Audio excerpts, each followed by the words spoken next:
वहां पे यार अपोजिट में था ना, ये सेम मॉडल में नहीं था, वो इधर था, इसलिए मैंने उसे किया था, समझे? उस वाले सवाल में देखो जो करवाया था मैंने।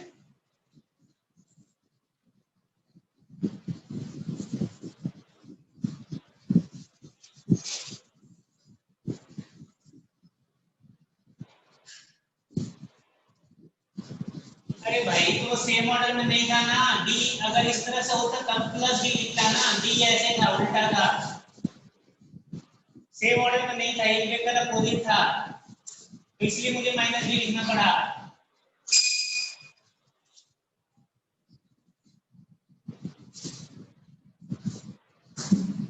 हाँ, लास्ट क्लास में क्या करवाया था बोलो? लास्ट क्लास में क्या करवाया था?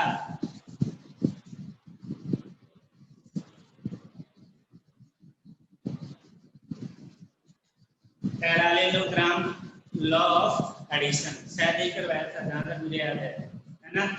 Parallelogram law of addition. चलिए आगे चलते हैं, नेक्स्ट देखिए।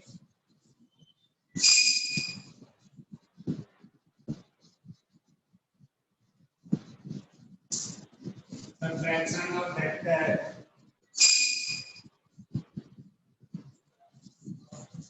नेक्स्ट क्या है? Subtraction of vector.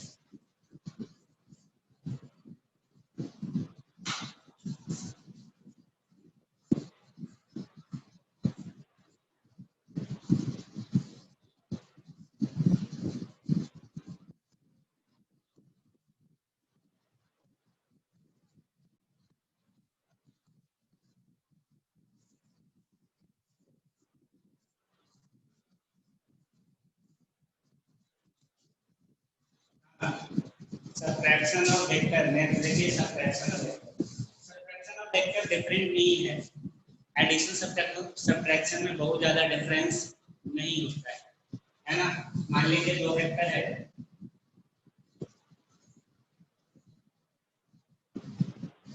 A vector और बी वेक्टर, सपोज अपने पास दो वेक्टर है, vector A and vector B. अपने पास दो वेक्टर है, vector A and vector B, और इनके बीच का एंगल कितना है? थीटा। तो सबट्रैक्शन ऑफ वेक्टर का मतलब है कि a माइनस बी निकालना। सबट्रैक्शन ऑफ वेक्टर का मतलब है a माइनस बी निकालना। a माइनस बी को लिख सकते हैं ना, a plus of minus B बोल सकते हैं, बोल सकते हैं ना? तो अगर ध्यान से देखोगे तो एडिशन ही है, लेकिन एडिशन किसका है? वेक्टर ए का और वेक्टर माइनस बी का, है ना? तो अगर आप ध्यान से देखोगे तो ये एडिशन जैसा ही है, मतलब कुछ इसमें नया हमें करने की जरूरत नहीं है। बस यहाँ पे डिफरेंस क्या है कि वहाँ पे हम ए वेक्टर और प्लस बी वेक्टर को ऐड कर देते हैं, अब हमें क्या करना है? ए वेक्टर और माइनस बी वेक्टर को ऐड करना है। तो चलिए देखते हैं, तो ये है अपना ए वेक्टर,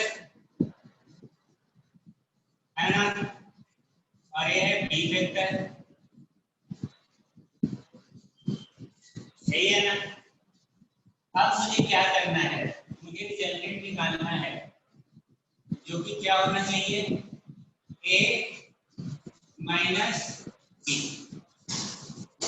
है ना? और ए माइनस बी का मतलब है ए प्लस ऑफ माइनस बी, यही है। तो हमें क्या करना पड़ेगा? माइनस बी वेक्टर ड्रॉ करना पड़ेगा। तो माइनस बी वेक्टर ड्रॉ करने के लिए क्या करेंगे? बी के डायरेक्शन को रिवर्स कर देंगे, यानी कि माइनस बी वेक्टर इधर आ जाएगा, आएगा ना? सोच के देखिए, याद कीजिए एंगल था थीटा, है ना? तो ये वाला एंगल क्या हो जाएगा? ये वाला एंगल हो जाएगा फाइव माइनस थीटा, है ना? और ये जो एंगल है, ये जो एंगल है वो क्या है, फाई माइनस थीटा जो है वो है angle between A vector and minus B vector. Phi minus theta किसके किसके बीच का एंगल है, ए वेक्टर है माइनस बी वेक्टर। अब ध्यान से देखिए, अब कुछ नया नहीं है, अब आपको सब कुछ पता है, एक वेक्टर ए है, एक माइनस बी है, ठीक है, और ए और माइनस बी के बीच का एंगल है पाई माइनस थीटा। तो चलिए, अगर ए माइनस बी का मैग्नीट्यूड लिखें, मतलब रिजल्टेंट भी लिखें, तो फॉर्मूले पे जाते हैं, क्या आया था, ए के मॉड का स्क्वायर बी के मॉड का square plus 2 into a into b into cos theta. Theta क्या था, थीटा था angle between A vector and B vector, लेकिन हम इस समय किसका रिजल्टेंट निकाल रहे हैं, ए वेक्टर और माइनस बी वेक्टर का। तो इस समय हमें एंगल किसका लेना पड़ेगा, ए वेक्टर और माइनस बी वेक्टर के बीच का एंगल, और वो कितना है, पाई माइनस थीटा। सही है, तो फॉर्मूला क्या हो गया, a square plus b square minus 2ab cos theta. बस इतना ही चेंज आया, प्लस के जगह पे माइनस आ जाएगा, प्लस की जगह पे माइनस आ जाएगा। cos 180 माइनस थीटा होता है माइनस ऑफ cos थीटा। तो क्या हो गया, a square plus b square is equal to minus 2ab cos theta. ये बेसिकली क्या है, a वेक्टर और माइनस b वेक्टर का मॉड है ना। तो देख यहाँ पे कोई डिफरेंस है क्या, ध्यान से देख, तो मैंने एडिशन के प्रोसेस से ही इसको सॉल्व किया है। बस हमने क्या किया है कि माइनस बी वेक्टर ले लिया है, ए और माइनस बी वेक्टर, पहले हम ए और बी वेक्टर ले लेते हैं।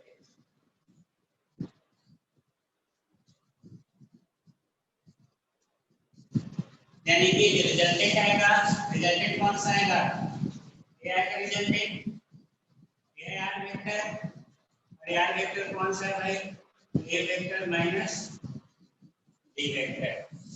ए आर वेक्टर क्या है, ए वेक्टर माइनस बी वेक्टर। अरे तो मैग्नीट्यूड बताता है ना यार,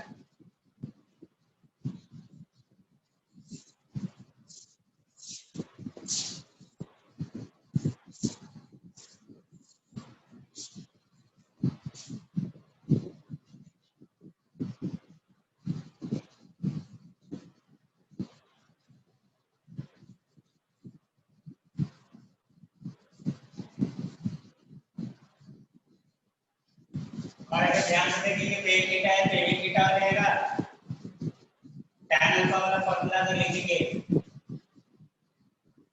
तो tan अल्फा क्या आ जाएगा, तो यहाँ से परपेंडिकुलर ड्रॉ करेंगे, ए डी है तो डी sin थीटा होगा, यानी कि ऊपर वही रहने वाला है डी sin थीटा, है ना। अल्फा क्या एंगल था, ए वाला एंगल अल्फा इस बार होगा, रिजल्टेंट और फर्स्ट वेक्टर के बीच में एंगल अल्फा लिया था, याद करो, है ना। तो अल्फा क्या हो जाएगा, tan alpha this upon this, अगर ए डी हो गए तो ये हो जाएगा, कितना पार्ट हो जाएगा, b cos थीटा, यानी ये वाला पार्ट हो जाएगा a minus b cos theta.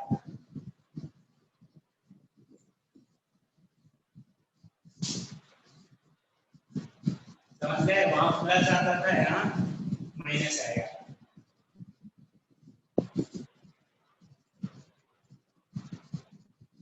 क्योंकि आपने कुछ नहीं किया है, थीटा की जगह पे पाई माइनस थीटा पुट किया है ना। तो पाई माइनस थीटा इसमें पुट करोगे तो ये तो पॉजिटिव रहेगा, नीचे वाला नेगेटिव हो जाएगा।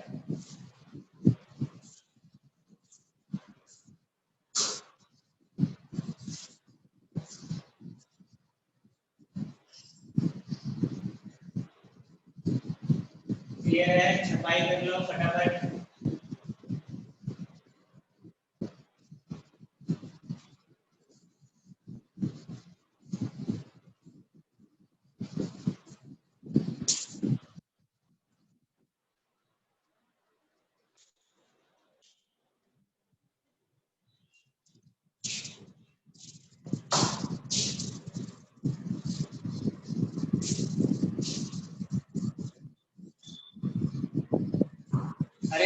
अल्फा लिख रहा हूं ना, तो tan अल्फा क्या होगा, यहाँ से परपेंडिकुलर ड्रॉ कर,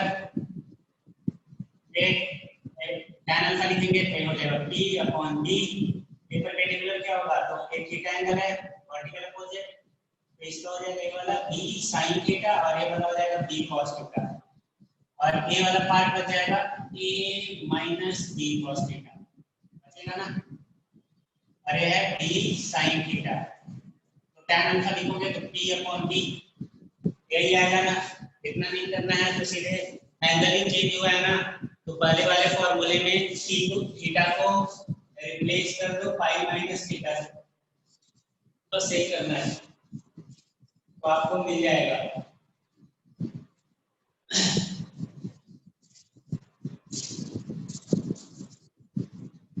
चलिए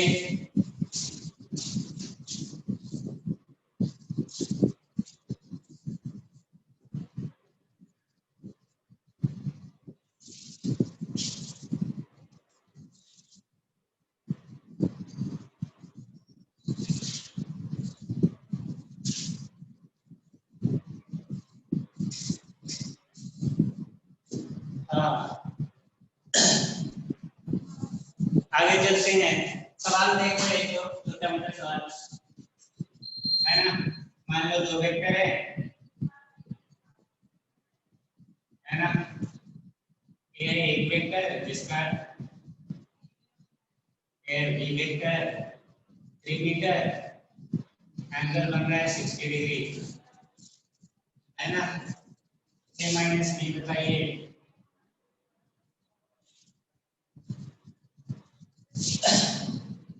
a माइनस बी बताइए,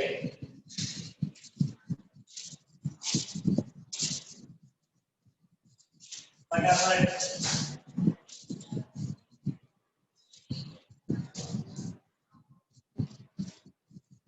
ए वेक्टर का मैग्नीट्यूड है 4 मीटर, बी वेक्टर है 3 मीटर मैग्नीट्यूड।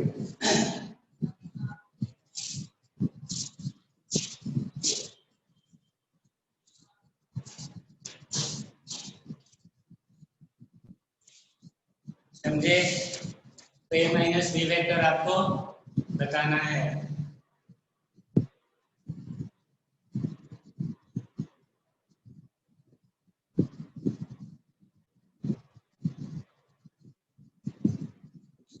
कर सकते हो,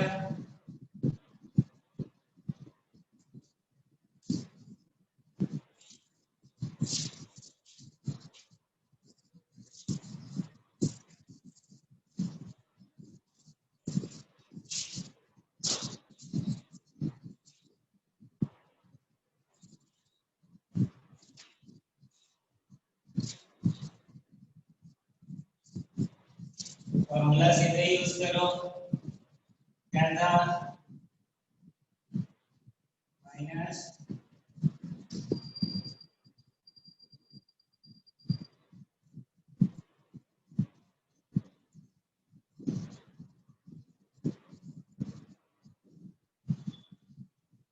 cos 60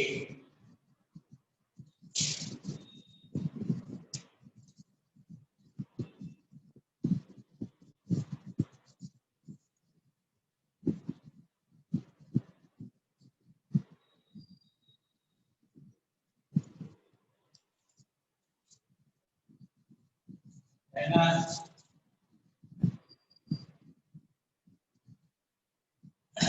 ये हो गया 12, तो 16 और 9 25 माइनस 12 30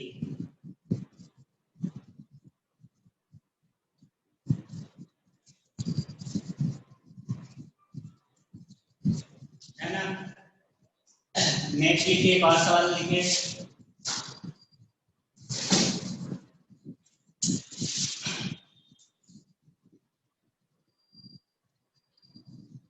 नेक्स्ट सवाल लिखिए,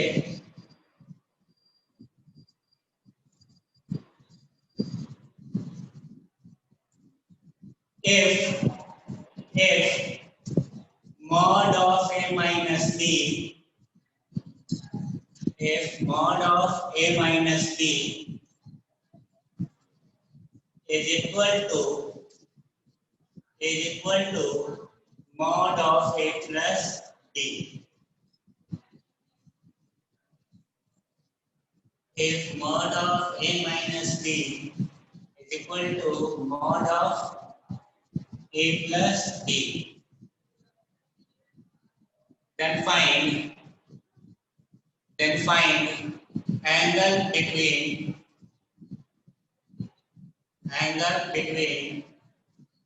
vector A and vector B.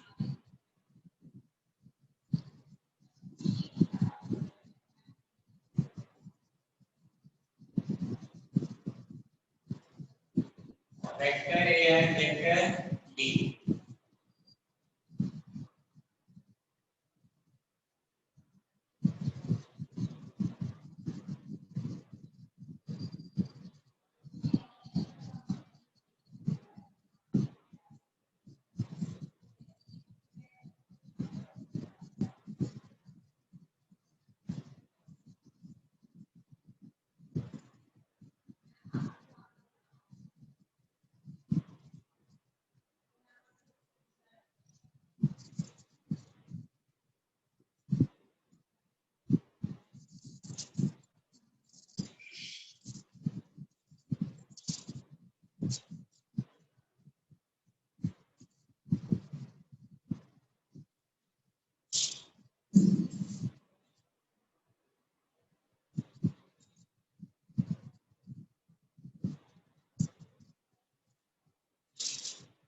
देखिए क्या बोल रहा है,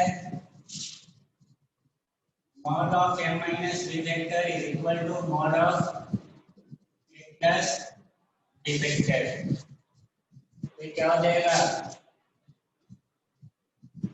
A square plus B square minus 2AB cos theta equal to mod of A plus B. A square plus B square plus 2AB cos theta है ना। तो क्या बचा, minus 4AB cos 4AB cos theta equals, इसको इधर ले जाओ 0, यानी कि cos theta 0, यानी कि थीटा इक्वल्स, है ना। यानी कि अगर दोनों परपेंडिकुलर होंगे तब ये ऐसा होगा, जैसे मान लीजिए ए है और बी है ना। ये वेक्टर क्या मिलेगा आपको, ए प्लस बी, लेकिन अगर ये माइनस बी है ये वेक्टर क्या मिलेगा, ए माइनस। यहाँ देख सकते हैं दोनों का मैग्नीट्यूड इक्वल रहा होगा, यहाँ पे देख सकते हो ना, दोनों का मैग्नीट्यूड इक्वल रहा होगा। चलो आगे चलते हैं, यूनिट वेक्टर।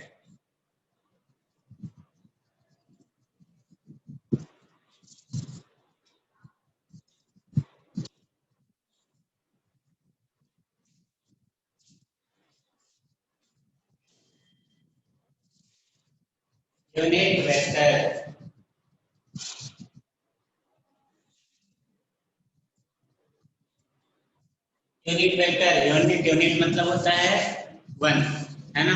तो यूनिट वेक्टर का मतलब होता है वेक्टर जिसका मैग्नीट्यूड 1 हो, वैसा वेक्टर जिसका मैग्नीट्यूड 1 हो। देखिए vector having unit magnitude, unit vector किसको बोलेंगे, यूनिट वेक्टर हो जाएगा vector having unit magnitude.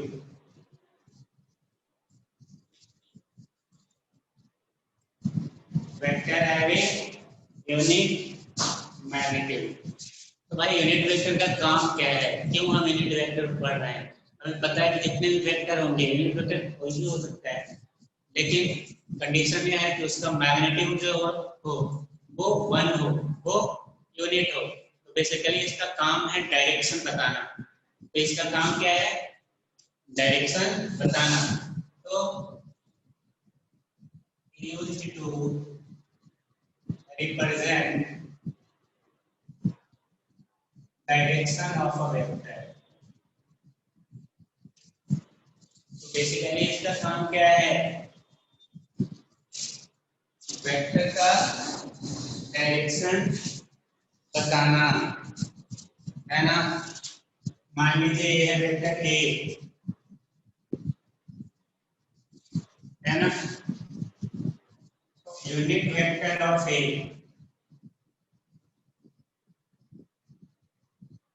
Of vector A, इसको रिप्रेजेंट करेंगे कैप ए कैप से,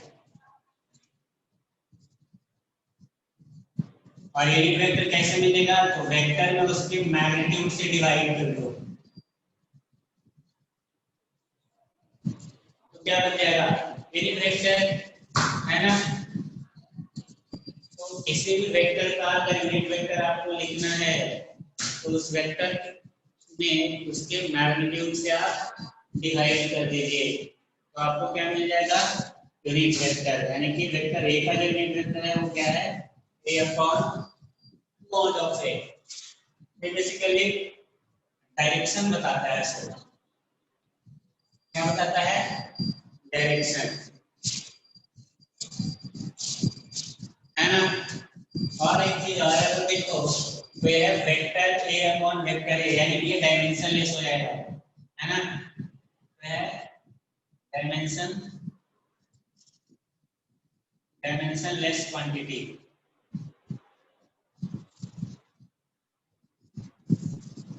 पढ़ा था ना यूनिट डायमेंशन, ये क्या हो जाएगा डायमेंशनलेस क्वांटिटी, जो कि डायरेक्शन को रिप्रेजेंट करता है। और अगर यहाँ से देखें तो ए कैप क्या आया, a vector upon mod of vector. अगर ए वेक्टर लिखेंगे क्या करेंगे, mod of a vector into, यानी कि किसी भी वेक्टर को जब हम रिप्रेजेंट करते हैं तो उसके लिए दो चीज की जरूरत पड़ती है, एक तो जो है वो है मैग्नीट्यूड, और यहाँ पे मैग्नीट्यूड क्या है मॉड ऑफ ए। तो किसी भी वेक्टर को रिप्रेजेंट करने के लिए हमें दो चीज चाहिए, एक तो मैग्नीट्यूड और दूसरा उसका यूनिट वेक्टर यानी कि डायरेक्शन, समझ गए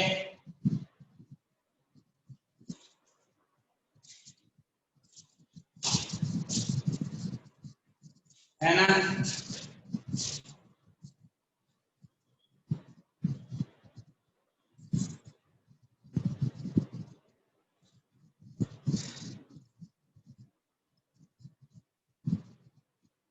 तो यूनिट वेक्टर का काम क्या है समझ में आया, यूनिट वेक्टर नाम से स्पष्ट है, जिसका मैग्नीट्यूड एक है 1 होगा, और इसका जो बेसिकली काम है वो क्या है डायरेक्शन को रिप्रेजेंट करना, डायरेक्शन को रिप्रेजेंट करना है ना। तो यहाँ पे बात समझ में आई, और आगे चलते हैं।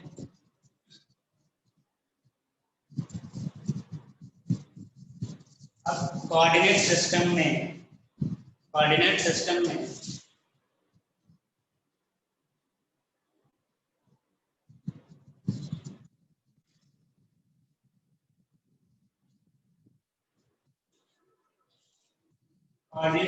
हम क्या करते हैं, कन्वेंशनली एक्स वाई और जेड का जो यूनिट वेक्टर है हम डिफाइन करते हैं,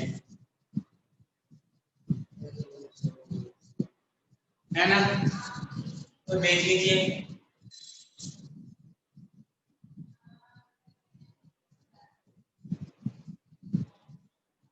ये है एक्स, ये है वाई और ये है जेड एक्सिस है ना, X axis Y axis Z axis. X axis के अलावा जो यूनिट वेक्टर होता है वो होता है आई कैप, वाई के अलावा जो यूनिट वेक्टर होता है वो होता है जे कैप, है ना, और जेड एक्सिस के अलावा जो यूनिट वेक्टर होता है वो होता है टी कैप। तो यहाँ पे आई वेक्टर क्या है, आई वेक्टर है unit vector along x axis।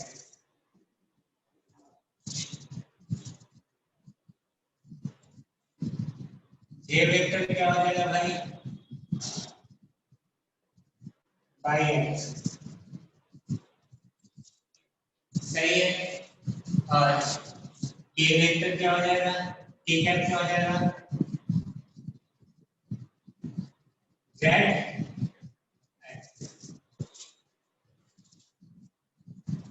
है ना। ये बात याद रखना पड़ेगा आपको।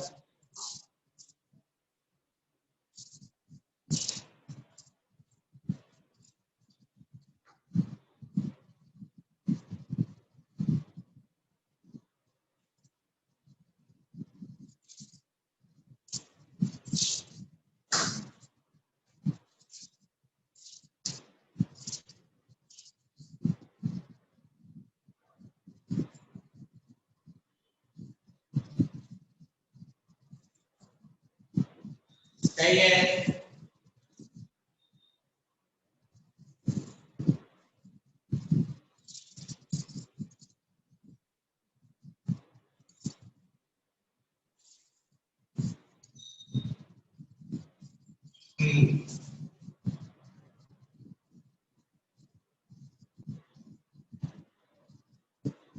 Resolution of vector,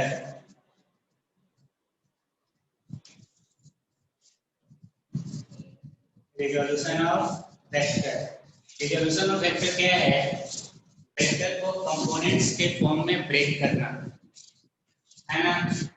जैसे मान लीजिए यह है कोऑर्डिनेट सिस्टम, ठीक है। यहाँ पे कोई ये हो जाएगा एक्स, एक्स को लो वेक्टर में लिखोगे तो इसको लिख सकते हो आई कैप, और इसको क्या लिखोगे, ए कैप, अभी बताया है ना। अब मान लीजिए कोई वेक्टर है, अरे वो ऐसे ही लिखा हुआ है,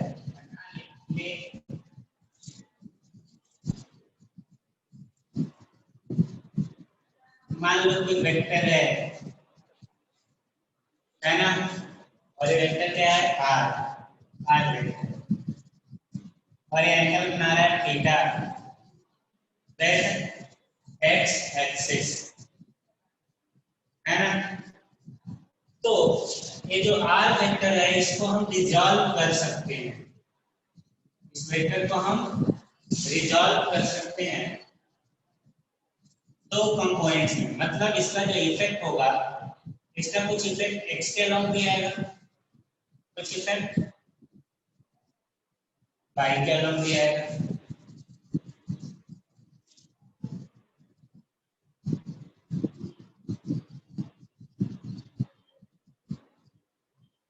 है ना। ध्यान से देखिए, रिजोल्यूशन का क्या मतलब है, कंपोनेंट का क्या मतलब है। तो मान ले बचपन में तुमने शायद तुम लोगों ने किया है, नहीं किया है ना। मैंने तो किया है। बचपन में तुमने क्या किया होगा कि बॉक्स में रस्सी बांधा होगा और इसको पुल किया होगा इस तरीके से, है ना। तो चलिए किया था, है ना। तो पुल करने का मतलब है कि आप इसमें फोर्स जो लगा रहे थे वो इस डायरेक्शन में लगा रहे थे, है ना। अब आप ध्यान से देखो, आप फोर्स जब इस डायरेक्शन में लगा रहे थे, ये कार्ड जो है, बॉक्स जो है, वो किधर मूव करता था, आगे की तरफ करता था ना। अरे करता था, सही बोल रहा हूँ। बहुत ज्यादा फोर्स लगा दो तो उठ जाएगा ऐसे, है ना, ऐसे हो जाएगा, उठ जाएगा। लेकिन नॉर्मली अगर फोर्स लगाओगे तो क्या होगा, वो आगे की तरफ मूव करता है। सही बोल रहा हूँ। इसका मतलब है कि जब तुम फोर्स इस डायरेक्शन में लगा रहे हो तो आगे क्यों मूव कर रहा है, इसका मतलब इस फोर्स का कुछ ना कुछ इफेक्ट इस डायरेक्शन में भी आ रहा है। सही बोल रहा हूँ? सही बोल रहा हूँ ना यार? आप जब फोर्स इस डायरेक्शन में लगा रहे हैं, आर इधर मूव रहा है, इसका मतलब इसका कुछ ना कुछ इफेक्ट इस डायरेक्शन में आ रहा है, उसी इफेक्ट को बोलते हैं कंपोनेंट। तो किसी भी वेक्टर का किसी पर्टिकुलर एक्सिस पे या किसी पर्टिकुलर डायरेक्शन में जो उसका इफेक्ट आएगा, उसको बोलेंगे इस वेक्टर का component along this axis, along this line. समझ गए? बहुत पकाता है यार लोग। इसमें फोर्स किधर लग रहा है? इस डायरेक्शन में लग रहा है ना? अरे मैंने क्या बोला, बचपन में तूने बॉक्स में धागा बांधा होगा, उसे खींचा होगा, ऐसे खेलने में मजा आ रहा था, तो उसमें फोर्स तुम किधर लगा रहे होते थे? इस डायरेक्शन में, है ना? इंक्लाइन कार्ड किधर मूव करता था? आगे की तरफ। आगे की तरफ क्यों मूव कर रहा था? जब तुम फोर्स इधर लगा रहे थे, इधर मूव करना चाहिए। तो एक्चुअली में आप जो फोर्स लगा रहे थे उसका कुछ इफेक्ट इस डायरेक्शन में था, और जिसकी वजह से वो आगे जा रहा था। तो जब मैं कंपोनेंट की बात कर रहा हूँ, वेक्टर को रिजॉल्व करने की बात कर रहा हूँ, रिजल्यूशन ऑफ वेक्टर की बात कर रहा हूँ, इसका मतलब मैं किसी भी वेक्टर को, किसी भी फोर्स को ब्रेक करूंगा एक से ज्यादा कंपोनेंट्स के बीच। कंपोनेंट्स मतलब सिंपल सा मतलब है इफेक्ट। इफेक्ट मतलब इसका इफेक्ट इस डायरेक्शन में जो आएगा या किसी और एक्सिस में, जहां भी देखना चाहो देख लो। कंपोनेंट का सिंपल सा मतलब है किसी भी वेक्टर का किसी लाइन या किसी एक्सिस पे जो उसका इफेक्ट आएगा। समझे? तो अब यहाँ पे ये वेक्टर है, तो इसके भी इफेक्ट आएंगे। कहाँ का आएंगे भाई? पे एक्स पे आएंगे और वाई पे आएंगे। तो मैं उस इफेक्ट की बात कर रहा हूँ। तो मान लो ये हो गया O, हो गया P, M, N, है ना? आगे ट्रायंगल देखिए, तो क्या लिखूंगा? साइन थीटा क्या हो जाएगा बेटा? PM upon OP। PM equals क्या हो जाएगा? OP sine theta.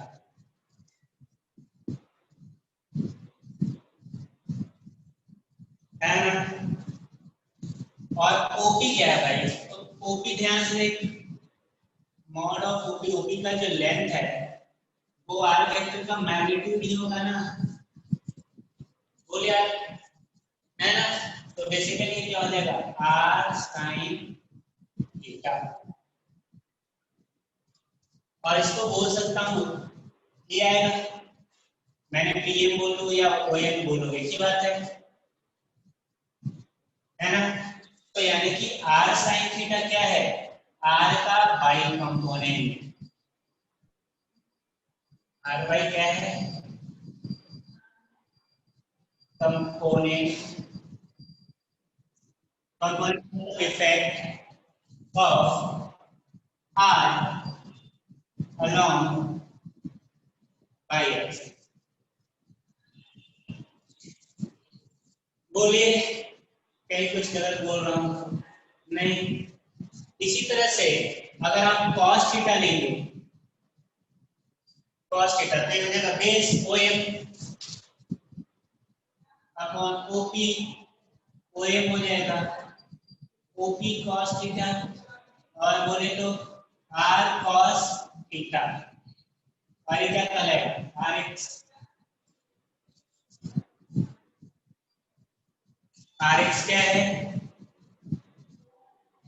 Component along x axis,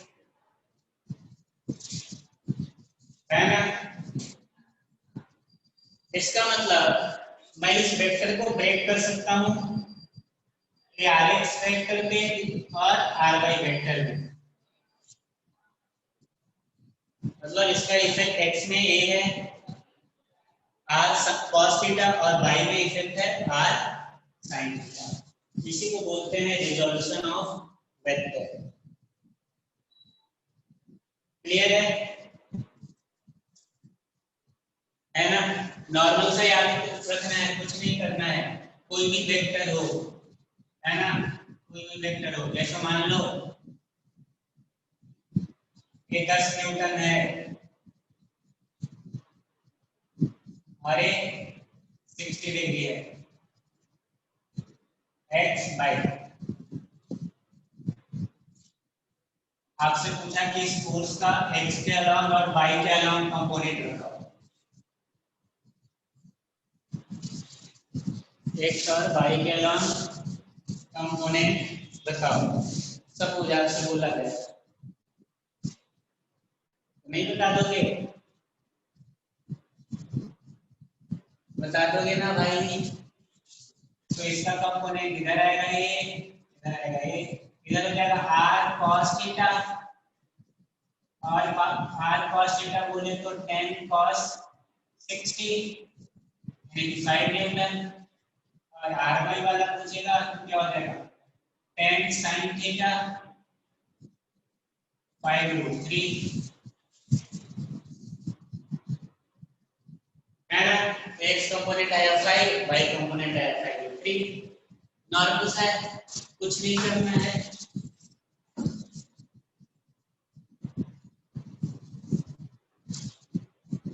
याद रखने के लिए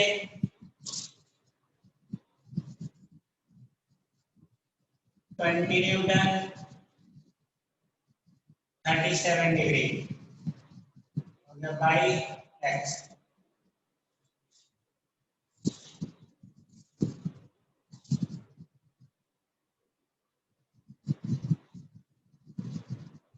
है ना। तो कुछ नहीं करना है, देखो इसका दो कंपोनेंट आएगा, एक तो इधर आएगा और एक इधर आएगा। तो जिस तरफ देख जहां पे एंगल बनाया, जिससे एंगल बनाया है उस वाले में जो कंपोनेंट आया है वो कॉस है और दूसरा वाला साइन है ना। तो इस बार एंगल किससे बना रहा है? बाई एक्सिस से, यानी कि इधर साइन आएगा 20 sin 30 सॉरी कॉस आएगा 20 cos 37। और दूसरा वाला क्या आएगा? दूसरा वाला 20 sin। बस एक ध्यान रखना है कि जिससे एंगल बनाएगा जिस एक्सिस से उसके अलावा जो कंपोनेंट आएगा उसमें हम cos लिखेंगे, दूसरा वाले में sin लिखेंगे, है ना। क्लियर है? चलो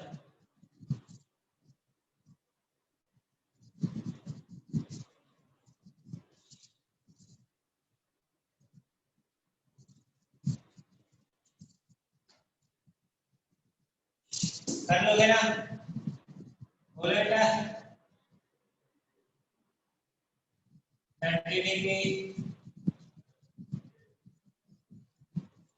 इधर क्या आ जाएगा 12 cos 30, इधर क्या आ जाएगा 12 sin 30।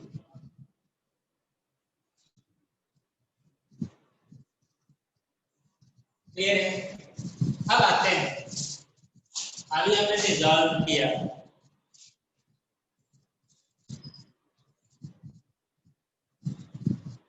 है ना।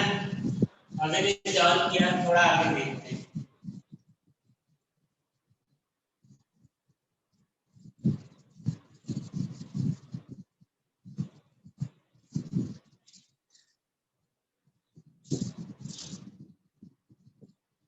ये आर वेक्टर था और ये था थीटा, है ना। और इसका जो कंपोनेंट आया है वो ये है और ये क्या है आर एक्स। दूसरा जो कंपोनेंट है वो ये है और ये है आर बाई। सही है, तो मैं बोल सकता हूँ दूसरा वेक्टर ये होगा। इस वेक्टर को इधर अगर शिफ्ट कर दे ये भी आर बाई है, ये भी आर बाई है ना। मैं सही बोल रहा हूँ ना यार? तो ध्यान से देख, क्या आर एक्स और आई वाई का रिजल्टेंट है यार? अगर ध्यान से देखो तो आर एक्स वेक्टर और आर वाई वेक्टर का रिजल्टेंट वेक्टर क्या है? R vector. देख पहले वेक्टर के हेड पे दूसरे का टेल, और रिजल्टेंट पहले के टेल से दूसरे के हेड तक है ना, तो बोलो ना यार। हाँ, तो यहाँ देखिए, यहाँ पे दो वेक्टर है, तो बेसिकली मैं बोलूंगा आर वेक्टर जो है वो रिजल्टेंट है आर एक्स वेक्टर का और आर वाई वेक्टर का। अब आर एक्स वेक्टर कैसे लिखे भाई, तो आर एक्स वेक्टर हो जाएगा मैग्नीट्यूड ऑफ आर एक्स, तो मैग्नीट्यूड ऑफ आर एक्स अभी लिखा था, आया था आर कॉस थीटा। अगर ऐसे लिखे पहले आर एक्स और इनटू डायरेक्शन, तो एक्स के नाम है, यूनिट वेक्टर क्या है इसका आई, तो क्या आ जाएगा आर एक्स आई, और बोल सकते हो r x r cos theta i, है ना।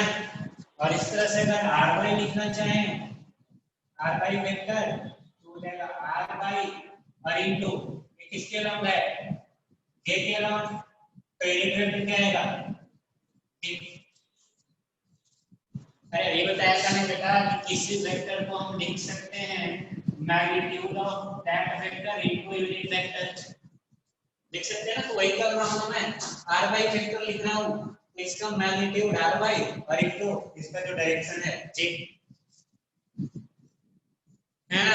तो इस तरीके से हो जाएगा are sine theta into j, अब इसको लिख सकते हो r x i plus are y j, और इसका मैग्नीट्यूड अगर लिखो और लिख सकते हो r cos theta i plus r sine theta j,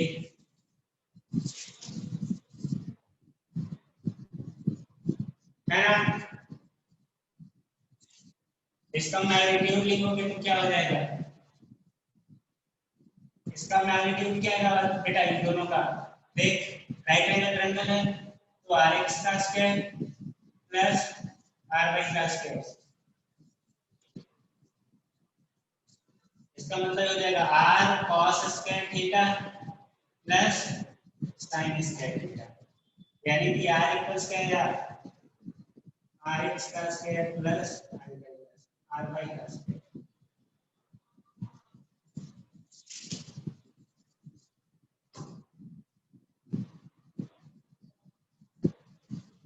है ना। कोई कंफ्यूजन है, यानी कि किसी वेक्टर का मैग्नीट्यूड लिखना हो तो हम इस तरीके से लिख सकते हैं,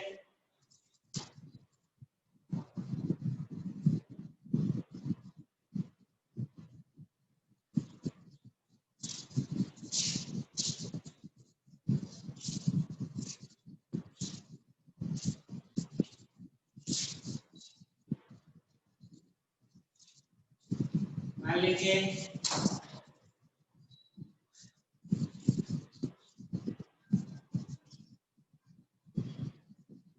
दे रखा है कोई वेक्टर है आर, है ना, इसका मैग्नीट्यूड है 10 न्यूटन,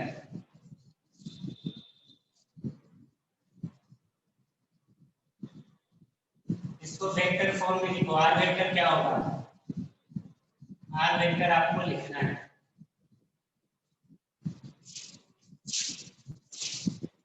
आर वेक्टर आपको लिखना है,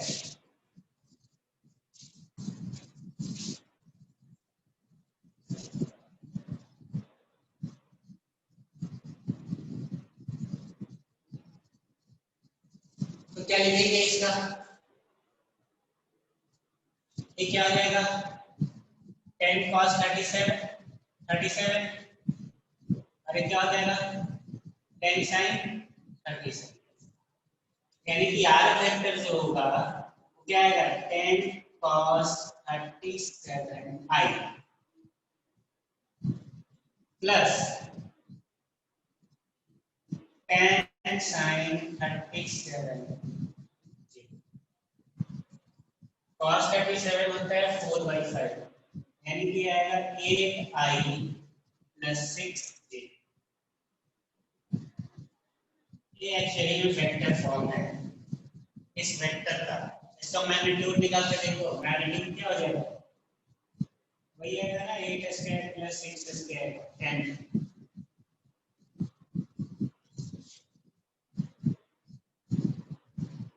है ना, क्लियर है। तो इस तरीके से आप वेक्टर फॉर्म में लिख सकते हो इसी वेक्टर को।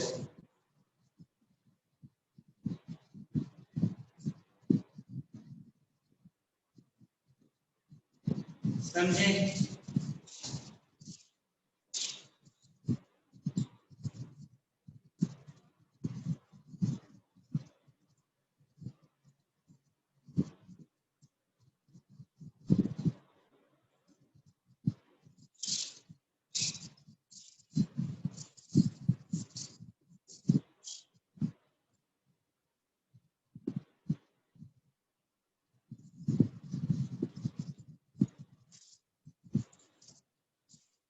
हाँ, आगे देखो,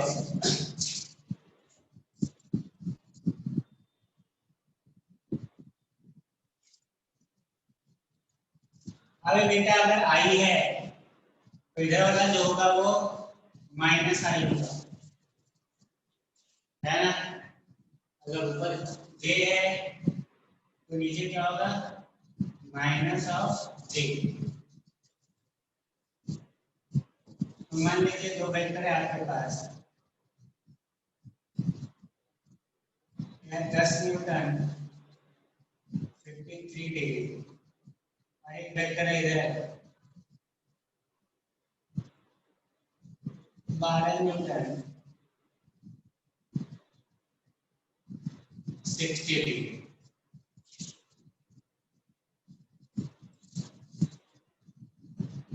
और एक है इधर 45 डिग्री 20√2। एक तीन वेक्टर है, सपोज इसको मैंने ए वेक्टर बोल दिया, ये बी वेक्टर और ये सी वेक्टर। तो आप लिख सकते हो ए वेक्टर क्या होगा, बी वेक्टर क्या होगा, सी वेक्टर क्या होगा।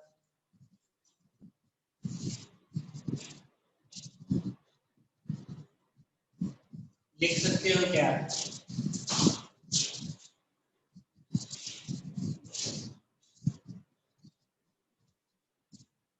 लिख के बताइए।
तो इसका कंपोनेंट इधर आएगा और एक इधर आएगा, तो बेटा वेक्टर ए जो लिखोगे तो क्या आएगा 10, इधर कंपोनेंट क्या आएगा 10 cos 53, क्या लिखेंगे 10 cos 53।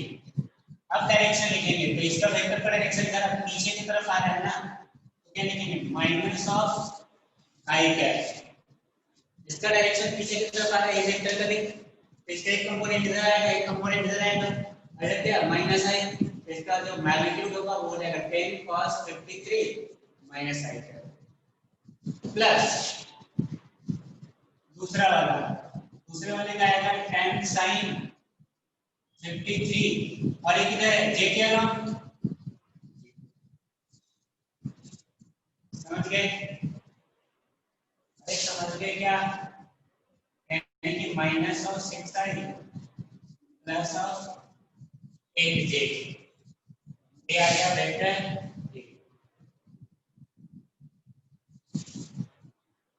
मैग्नीट्यूड लिखना चाहो तो लिख लो। सही है। इस तरह से दूसरे वाले वेक्टर को देखोगे तो इधर है 60 डिग्री 12 तो इसका एक कंपोनेंट इधर आएगा और जिधर एंगल बनता है उधर क्या आता है cos। ठीक है सॉरी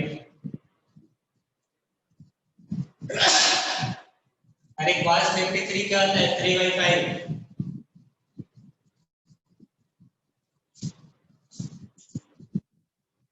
एंगल पता है कि नहीं? देख राइट एंगल ट्रायंगल है ना। अगर मान लीजिए साइड 3 है और ये है 4 और ये है 5 है ना। ये तो 90 हो गया तो ये वाला एंगल होता है 37 डिग्री और ये वाला होता है 53 डिग्री। छोटे वाले साइड के सामने छोटा वाला एंगल बड़े वाले साइड के सामने बड़ा वाला एंगल। यहाँ से तू सारा कुछ लिख सकता है चाहे तो sin 37 लिखेगा तो एंगल आ गया इसके सामने वाला परपेंडिकुलर यानी कि 3 अपॉन हाइपोटेनस 5 आया ना।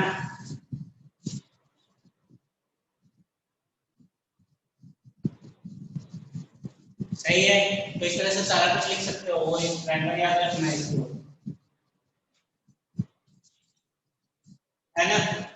तो हो गया 12 cos 60 इसका कंपोनेंट इधर आएगा 12 sin 60 तो बी वेक्टर क्या हो जाएगा बेटा 12 sin 60 और एक इधर है माइनस आई की तरफ है ना।